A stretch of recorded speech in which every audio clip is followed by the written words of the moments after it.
여러분 반갑습니다. 오늘도 새벽 돌베개에 나오신 모든 성도님들을 주님의 이름으로 환영합니다. 또 주의 은혜로 또 하루를 살게 되었는데요.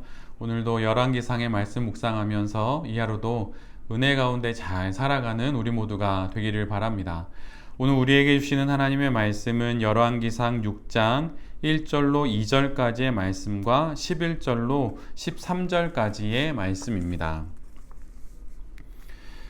이스라엘 자손이 이집트 땅에서 나온 지 480년, 솔로몬이 이스라엘의 왕이 된 지 4년째 되는 해 15월 곧 둘째 달에 솔로몬은 주님의 성전을 짓기 시작하였다. 솔로몬 왕이 주님께 지어 바친 성전은 길이가 60자이고 너비가 20자이고 높이가 30자이다. 주님께서 솔로몬에게 말씀하셨다. 드디어 내가 성전을 짓기 시작하였구나. 내가 내 법도와 율례를 따르고 또 나의 계명에 순종하여 그대로 그것을 지키면 내가 내 아버지 다윗에게 약속한 바를 내게서 이루겠다. 또한 나는 이스라엘 자손과 더불어 그들 가운데서 함께 살겠고 내 백성 이스라엘은 결코 버리지 않겠다. 아멘. 오늘은 열왕기상 6장의 말씀을 갖고 규모가 아닌 규례라는 제목으로 함께 하나님 말씀을 나누도록 하겠습니다. 열왕기상 5장에서 드디어 성전 건축을 위한 모든 준비를 마친 솔로몬은 왕위에 오른 지 4년 2개월이 되던 날부터 드디어 성전 건축을 시작합니다. 성전은 외형적으로는 길이는 27m, 폭은 9m, 높이는 13.5m로 된 본 건물입니다. 그렇게 본 건물을 다 짓고 그에 딸린 현관, 또 창, 외벽, 다락, 그리고 입구, 또 3층까지 닿는 층계, 이런 것들을 계속 솔로몬은 짓게 됩니다. 하나둘 성전을 솔로몬은 건축을 하였고 오늘 본문에서 성전 외부 공사를 드디어 다 마치게 되지요. 사실 솔로몬의 성전 건축은 7년 6개월 동안 진행이 됩니다. 그런데 열왕기상은 6장 한 장에 이 7년 6개월을 다 기록하고 있어요. 그래서 우리는 6장을 읽으면 아주 빨리 성전 건축이 끝난 듯 하지만 사실은 7년 6개월이라고 하는 아주 긴 세월이 열왕기상 6장 한 장에 다 기록되어 있습니다. 그런데 특별히 6장 전반부는 오늘 말씀의 본문인데요. 6장 전반부는 성전 외부 공사를 기록하고 있고 또 내일 보게 될 6장 후반부는 성전 내부 공사를 기록합니다. 그리고 외부 공사가 끝난 것을 열왕기상에서는 성전 짓기를 완성했다, 성전 짓기를 마쳤다 라고 이렇게 9절과 14절에 기록해 놓고 있습니다. 그런데 오늘 본문은 솔로몬이 성전 건축한 시기, 그 처음 시기를 기록하는데 굳이 그 시기를 출애굽한 지 480년이 되는 해라고 가장 첫 1절에 기록하고 있어요. 이는 솔로몬의 성전 건축의 의미가 솔로몬 때, 그때 아니면 다윗의 때, 그때부터 시작된 것이 아니라 출애굽 때로부터 시작되었다는 것을 의미합니다.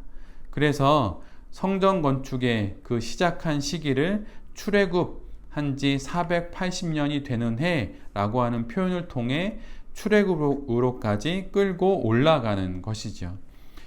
즉 성전 건축이 단순히 그럴듯한 예배당의 건축이 아니라 출애굽의 여정과 맥을 같이 하고 있다는 것을 말하는 것입니다.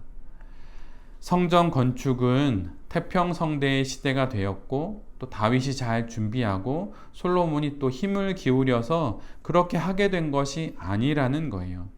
그러한 어떤 종교 시설로서의 건축이 아니라 하나님 나라와 또 하나님 백성을 세워가시는 하나님의 그 일과 관련이 있음을 말해 주는 것입니다.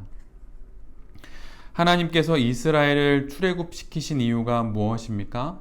그것은 이스라엘을 애굽에서 건져내어서 하나님 나라의 백성이 되게 하시기 위함이지요.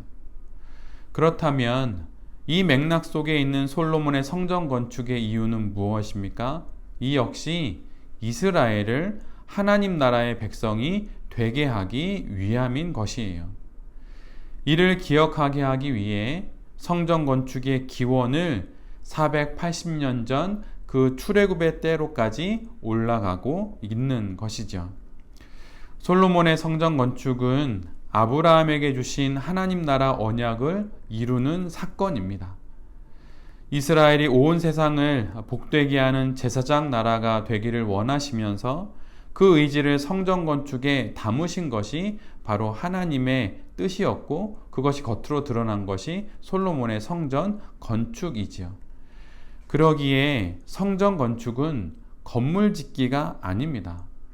단순히 건물을 세우는 것이 아니라 이스라엘이 하나님 나라와 그 나라의 백성이 되게 하시려는 하나님의 목적을 이루는 그 일이라고 하는 것이에요.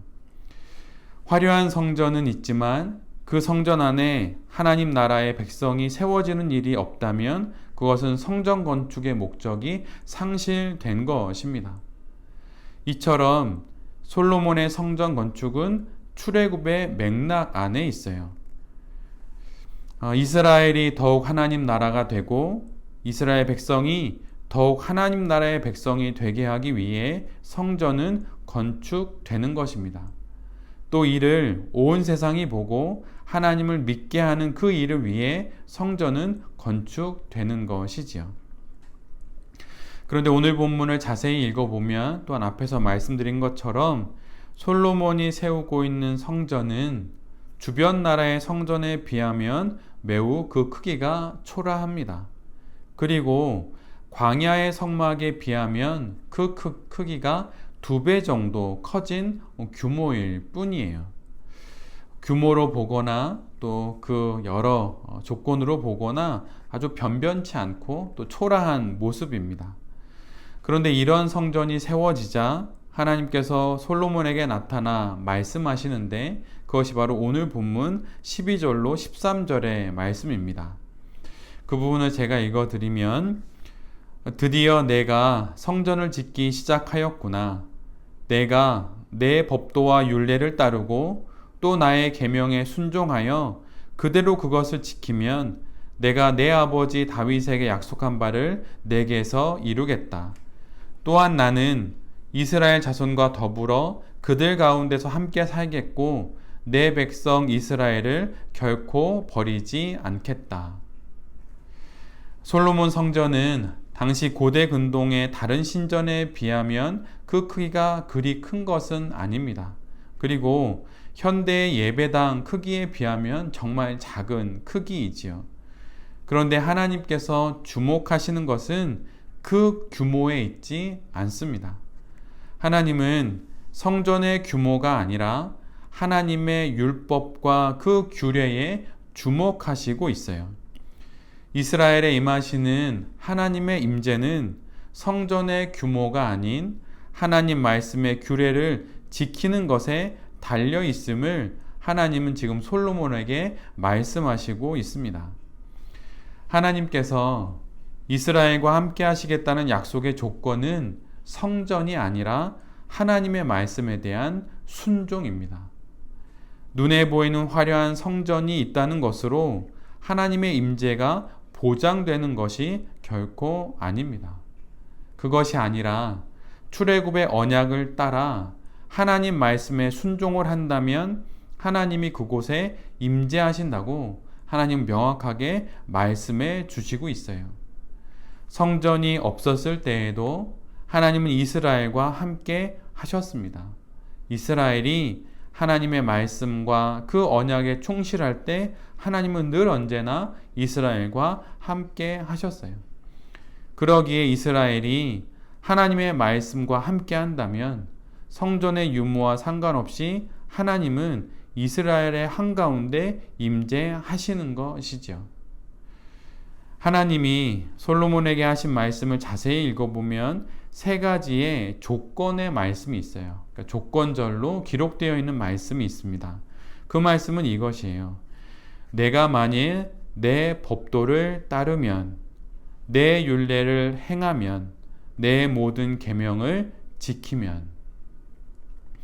하나님은 성전이 화려하면, 음향 설비가 좋으면, 조명 설비가 최신식이면, 크기가 300평이 되면 이렇게 말씀하지 않으십니다. 규모가 아니라 규례를 따를 것을 말씀하시고 있어요. 하나님의 말씀을 따르면, 하나님의 뜻을 행하면, 하나님의 말씀을 지키면 그곳이 성전이고 내가 그곳에 임하겠다고 하나님은 말씀하십니다. 시편 127편 1절에 이런 말씀이 있어요. 여호와께서 집을 세우지 아니하시면 세우는 자의 수고가 헛되며 여호와께서 성을 지키지 아니하시면 파수꾼의 깨어 있음이 헛되도다.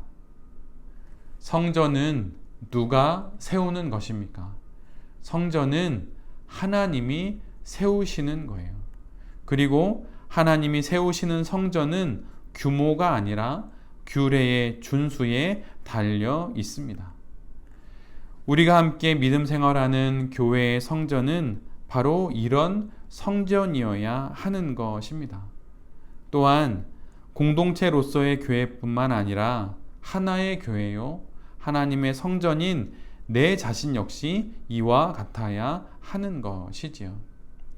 하나님께서 솔로몬을 통해 성전을 세우시는 이유는 이방 나라들이 그 성전을 통하여서 이스라엘 가운데 하나님의 임재를 보게 하기 위함이지요. 물론 성전이 그런 의미가 물론 있기는 있습니다. 그러나 규모만, 외형만 그렇게 성전이 있는 것을 통하여서 하나님의 임재가 보장되는 것은 아니라고 하나님께서 명확하게 솔로몬에게 주의하여 말씀해 주시고 있습니다. 그렇다면 우리의 성전은 어떠한가요? 하나님의 말씀을 따르며 하나님의 뜻을 행하며 하나님의 말씀을 지키며 살아야 할 내 성전, 내 영혼은 어떠합니까? 보이는 성전이 아닌 보이지 않는 성전인 내 영혼의 성전에 하나님이 계실 수 있도록 하나님의 말씀을 잘 지키고 하나님의 뜻을 잘 따르며 하나님의 계명에 순종하며 살아가는 우리 모두가 될 수 있기를 간절히 바랍니다. 규모가 아니라 규례, 눈에 보이는 성전이 아니라 눈에 보이지 않는 내 영혼의 성전, 그것에 하나님이 주목하신다는 사실을 잘 기억하면서 이 땅 가운데 하나님의 임재를 날마다 경험하며 살아가는 우리 모두가 될 수 있기를 간절히 바랍니다. 눈에 보이는 것에 현혹되지 않고 눈에 보이지 않는 그것에 주목하시는 하나님을 내가 믿는 하나님으로 알고 이 땅의 삶을 또 이 하루도 잘 살아가게 되는 새벽 돌베개의 모든 성도님들과 또 이 말씀을 전하는 제 자신이 될 수 있기를 간절히 기도드립니다. 아멘. 기도하겠습니다. 주님, 성전의 규모가 아닌 보이지 않는 성전인 내 영혼이 지켜야 할 규례를 다시금 생각합니다. 말씀을 읽는 성전, 말씀을 듣는 성전, 하나님의 말씀을 묵상하는 성전이 되는 우리 모두가 되게 하여 주시옵소서. 하나님께서 찾으시는 성전, 하나님께서 임재하시는 성전은 규모가 아닌 규례가 지켜지는 성전임을 알고 그런 성전으로 세워져 가는 우리 모두가 되게 하여 주시옵소서. 그리고 우리가 섬기는 그 교회 역시 이런 성전이 될 수 있도록 주님 은혜 내려 주시옵소서. 오늘 하루도 주님의 말씀을 기억하며 이 땅의 삶을 살아가야 합니다. 그렇게 살아갈 때 우리 모두가 겪게 되는 모든 일들 가운데 주님 간절히 구하오니 임마누엘로 곁에서 함께하여 주시고 에베네셀로 우리의 앞과 우리의 뒤에서 우리를 도와 주시옵소서. 이 모든 말씀 예수 그리스도의 이름으로 간절히 기도드립니다. 아멘.